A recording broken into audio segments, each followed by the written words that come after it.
Hello friends, आज मैं आपके सामने क्लास 12 प्रायिकता का पार्ट 2 लेकर आया हूँ। पहले एक पार्ट में मैं 2 क्वेश्चन बना चुका हूँ 4-4 नंबर के, तो अगर वो नहीं देखे हो तो ज़रूर देखें। और ये भी 2 क्वेश्चन बहुत ही ज़्यादा इंपॉर्टेंट हैं। आज अपन देखेंगे इस वाले वीडियो में 2 क्वेश्चन में एक मैं आपको बताऊँगा प्रायिकता बंटन जो कि आपके सामने क्वेश्चन दिख रहा है, प्रायिकता बंटन का क्वेश्चन है एक तो, और दूसरा मैं बर्नौली परीक्षण से क्वेश्चन बताऊंगा। ठीक है, तो आप ज़रूर देखिए इस वीडियो को, और अच्छा लगे तो लाइक करें, शेयर करें। और कल आपका पेपर है तो ज़रूर आने वाला है इसमें, तो ज़रूर देखिए इस क्वेश्चन को, केवल देख लेंगे तभी से पूरा हो जाएगा आपका। तो देखिए, पासों के एक जोड़े को 3 बार उछालने पर द्विकों की संख्या का प्रायिकता बंटन ज्ञात कीजिए। प्रायिकता बंटन वाला क्वेश्चन कभी भी अगर आपके पेपर में आता है तो आपको समझ लेना है, आपको एक टेबल बनानी है, आपको एक टेबल इस तरीके की लानी है। आपने पहले पढ़ा होगा जिसमें 2 चीज़ें होगी, एक एक्स होगा और एक पी एक्स होगा। अब यहाँ पर आपको डिसाइड करना एक्स क्या क्या हो सकता है। तो देखिए, पासों के एक जोड़े को कितनी बार, कोई भी संक्रिया कितनी बार की जा रही है, ये ज़्यादा इंपॉर्टेंट बन जाता है। तो इधर कितनी बार की जा रही है, 3 बार की जा रही है। मतलब आपके एक्स की वैल्यू होगी 0, 1, 2 और 3। अगर ये 4 बार की जाती तो यहाँ पर 4 आ जाता, लेकिन यह याद रखना है आपको 0 से शुरू करना है। अब देखिए, px क्या हो जाएगा, 0 का मतलब है पासों के एक जोड़े को 3 बार उछालने पर किसकी चाहिए, द्विकों की संख्या। द्विक मतलब दोनों सेम, द्विक मतलब जैसे 1 1 2 2, इनको बोलते हैं द्विक। और अगर पासे का एक जोड़ा उछालेंगे तो इसी तरीके से परिणाम आएंगे, 1 1 आ सकता है, 1 2 आ सकता है, 5 6 आ सकता है। तो उनमें से 1 1 और ये द्विक आने चाहिए, तो उनकी संख्या का परिणाम। तो ऐसा जरूरी तो नहीं है कि तीनों बार ये द्विक आए, या ऐसा भी तो हो सकता है कोई भी बार द्विक नहीं आए। तो यह है किसी भी बार द्विक नहीं आने का, यह है एक बार द्विक आ जाए, यह है दोनों बार द्विक आ जाए, और यह है तीनों बार द्विक आ जाए। प्रायिकता बंटन का मतलब होता है क्या क्या उसके परिणाम हो सकते हैं, क्या क्या संभव हो सकता है, वो सभी चीज़ें आपको बतानी है। बस शुरुआत करते हैं। देखिए, वीडियो लंबा बन जाता है इसलिए मैंने पहले ही लिख कर रखा है, क्योंकि क्वेश्चन थोड़ा बड़ा है। लेकिन एक बार ज़रूर देखिए और स्वयं करिएगा, आप अगर कल को एग्जाम में आ जाता है तो आप कर पाएंगे। तो देखिए, सबसे पहले कुछ नहीं करना है अपने को, पासों के एक जोड़े को 3 बार उछालने पर द्विकों की संख्या का प्रायिकता बंटन ज्ञात करना है। तो सबसे पहले मैं द्विक के बारे में बात कर लेता हूँ। तो द्विक, पासों के एक जोड़े को उछालने पर कितने द्विक होते हैं, तो 6 द्विक होते हैं। ये मैंने द्विक यहाँ पर लिख दिए, इस प्रकार से द्विक हो सकते हैं। और कुल संख्या कितनी होगी इनकी, 6। तो द्विक प्राप्त होने की प्रायिकता क्या है, 6/36। ये सभी आप जानते हैं इसलिए मैं थोड़ा फास्ट बता रहा हूँ। द्विक प्राप्त होने की प्रायिकता 6/36, क्योंकि पासों के एक जोड़े को अगर उछालते हैं तो वहाँ पर टोटल 36 परिणाम आते हैं, उसमें द्विक हमारे पास है 6, तो 6/36, इसको काटा तो 1/6। ये आपको हर एक बार प्रायिकता बंटन वाले क्वेश्चन में करना है। जो हमारे पास, इसको बोलते हैं सफलता, द्विक प्राप्त होना सफलता।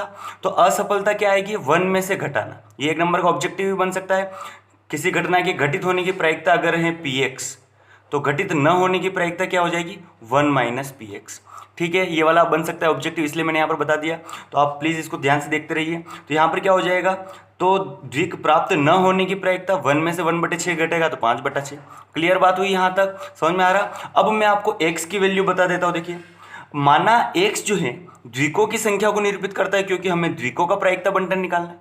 तो x का, अतः स्पष्ट है x का मान क्या क्या हो जाएगा, 0 1 2 या 3। ठीक है, ये हो सकते हैं। और आपको हमेशा याद रखना है, जितने भी बार आप उछाल रहे हैं या जितनी भी बार संक्रियाएं कर रहे हैं, 0 से शुरू करना है, वहाँ तक जाना है। क्लियर बात है, बस आपको इस तरीके से। अब मैं यहाँ पर एक खास बात बता रहा हूँ, इसकी प्रायिकता बहुत ही ज़्यादा इंपॉर्टेंट है। 0 1 2 3, सबसे पहला मैं प्रायिकता, बस हो गया लगभग क्वेश्चन, बस अब टेबल पर आने वाले अपन। px = 0, x = 0 का मतलब है एक भी बार द्विक नहीं आया, मतलब हर एक बार हमको असफलता मिल रही।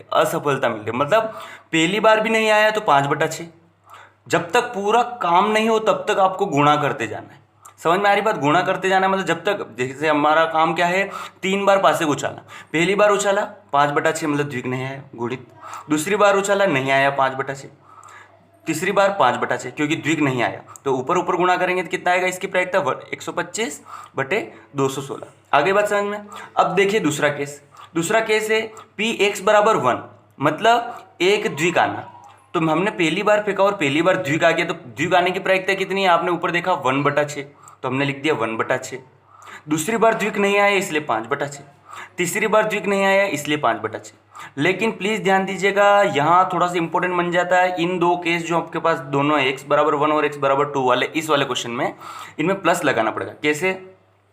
यहाँ पर हमने जो लिया उसमें पहली बार में सफलता मिल गई और दूसरी बार में असफलता और तीसरी बार में असफलता, लेकिन ऐसा ज़रूरी तो नहीं है कि बीच में भी तो सफलता मिल सकती है। तो आपको कुछ नहीं करना है, इस 1/6 को मूव करना है, एक बार यहाँ करना है और एक बार यहाँ करना है। तो देखिए प्लस करके, क्योंकि यहाँ संक्रिया खत्म हो सकी, ये केस भी हो सकता है। तो ये केस में क्या होगा, पहली बार में असफलता मिली, दूसरी बार में सफलता और तीसरी बार में असफलता।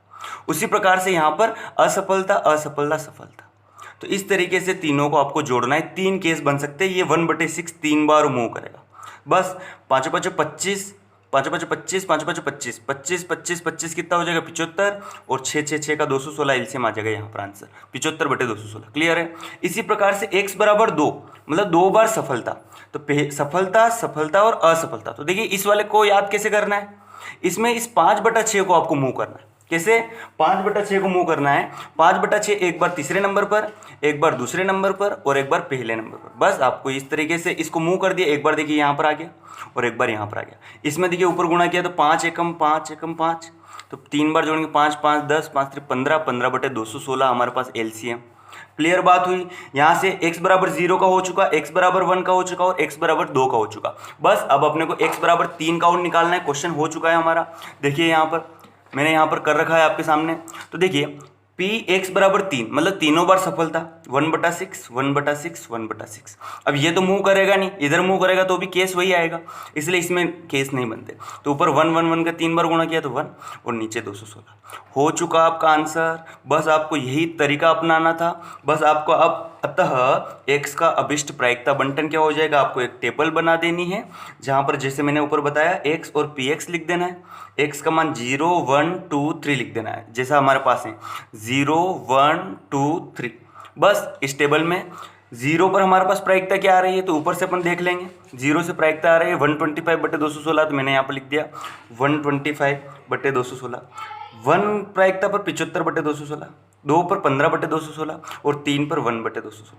बस ये हो गया हमारा यहाँ तक आंसर। क्लियर हो गया यहाँ तक क्वेश्चन? अगर आपके पास फिर भी समय बचता है और अगर वो बोलता है कि सत्यापन भी कीजिए, तो मैं यहाँ पर 1 नंबर का ऑब्जेक्टिव भी और यहाँ क्वेश्चन भी कर लेना है। आप जब भी प्रायिकता बंटन के नीचे की ये सभी चीज़ें जोड़ोगे उनका मान सदैव 1 आएगा। इन सभी को क्या कर देना, सत्यापन में जोड़ना है। अगर आप जोड़ोगे तो ऊपर ऊपर 216 और एलसीएम 216, अगर मैं काटूंगा तो क्या आएगा 1। अतः उपरोक्त प्रायिकता बंटन सही है। क्लियर बात हुई? ये हमारा हो गया। यहाँ से 1 नंबर का ऑब्जेक्टिव भी बन जाता है आपका।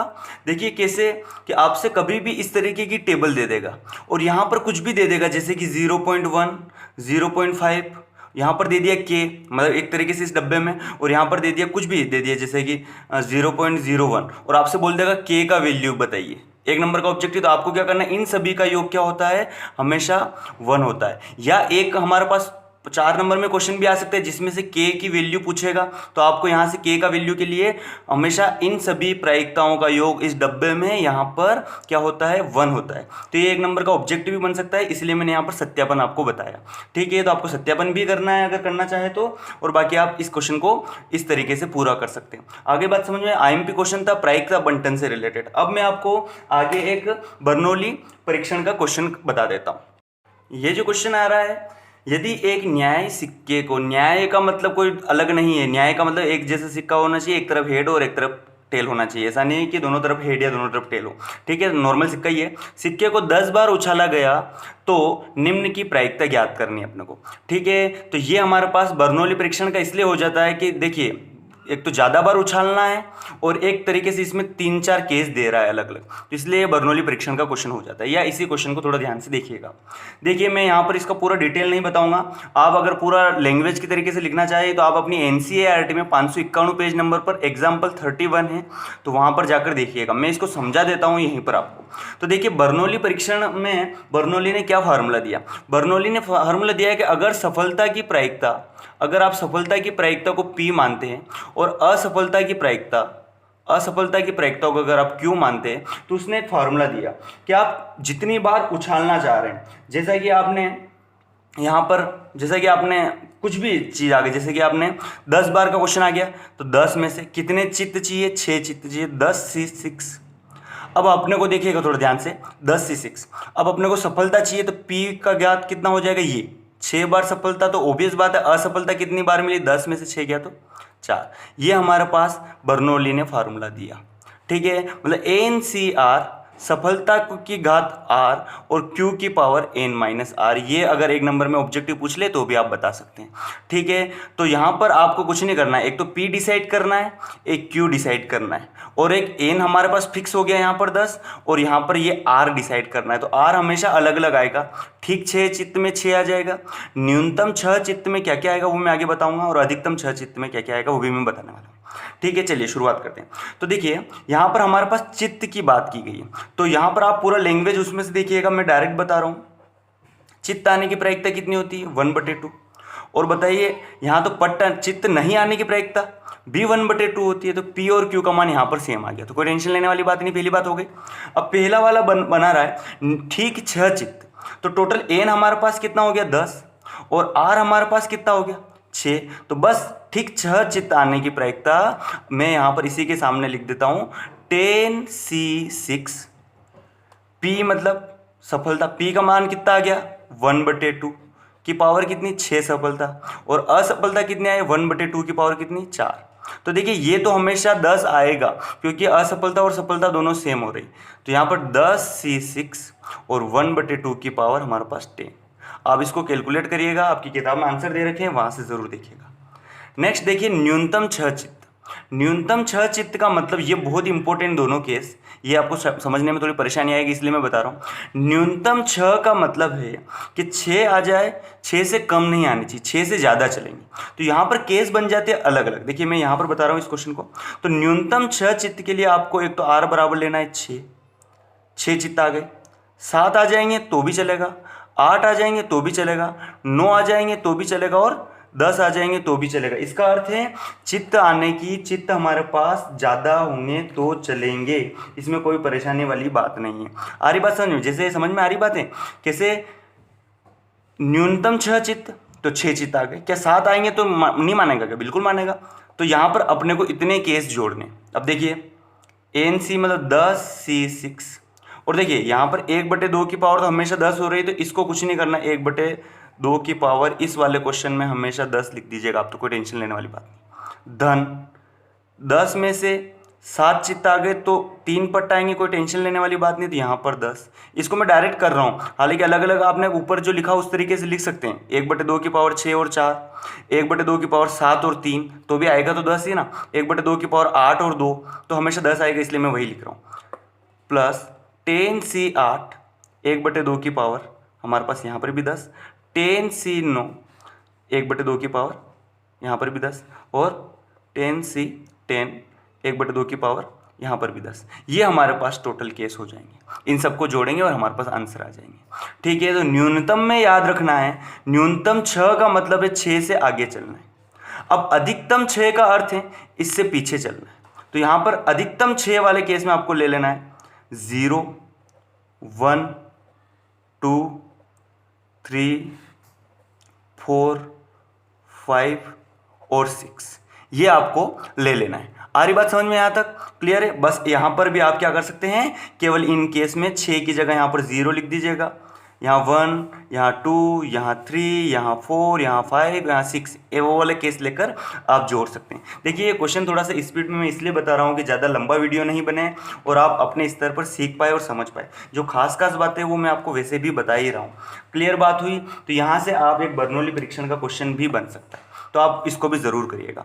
इसके बाद मैं आपको शाम को ऑब्जेक्टिव का एक वीडियो बनाकर ज़रूर डालूंगा। मैं 6 से 7 बजे के बीच में आपके पास एक वीडियो आ जाएगा ऑब्जेक्टिव का, पूरे सभी ऑब्जेक्टिव बताने वाला हूँ मैं, पूरी दोनों किताबों के दोनों पार्ट के, और वो उनसे रिलेटेड या उनके जैसे बिल्कुल बनने वाले एग्जाम में, तो उसका इंतज़ार कीजिए और ज़रूर देखिए। ओके ठीक है, मिलते हैं नेक्स्ट वीडियो में शाम को। Thank you.